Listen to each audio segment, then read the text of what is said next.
Bien le bonjour à vous, j'espère que vous allez bien en cette belle journée.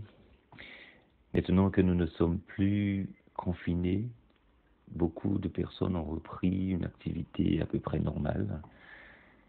Et avec ce déconfinement, nous avons vu que la nature a repris ses droits, la nature humaine surtout, avec un peu partout des cadavres de nourriture, de masques qui se baladent un peu partout, de sacs de fast-food et autres choses nuisibles. Cela pourrait entacher notre joie, notre confiance en l'humanité. Mais je me rends compte que dans Proverbe 17, verset 22, Dieu nous invite à avoir un médicament. Et ce médicament, c'est la joie. Un cœur joyeux est un bon médicament. En tant que chrétiens, nous avons souvent cette tendance à nous imposer tout un tas de règles qui nous permettraient d'avoir des balises dans notre foi, dans notre manière de vivre. Et bien souvent, ces règles deviennent si importantes qu'elles nous privent de la joie de la vie spirituelle.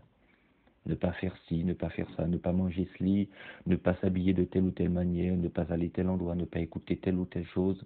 Et ça devient tellement prenant dans nos vies que on stresse et on stresse les autres. Néhémie 8, verset 10 nous dit « Rentrez chez vous, faites un bon repas, buvez du vin sucré, envoyez des plats à ceux qui n'ont rien préparé. Oui, ce jour appartient au Seigneur. Ne soyez pas tristes, la joie qui vient du Seigneur, voilà votre force. » Est-ce que moi, j'ai la joie du Seigneur? Est-ce que j'ai cette force qui me permet d'avancer, d'affronter les difficultés de tous les jours?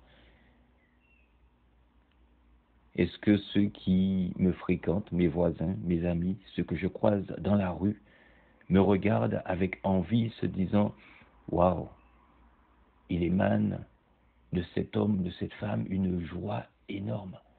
Ça fait plaisir à voir. » Chers amis, pour aujourd'hui, soyons le remède pour les autres. Amen.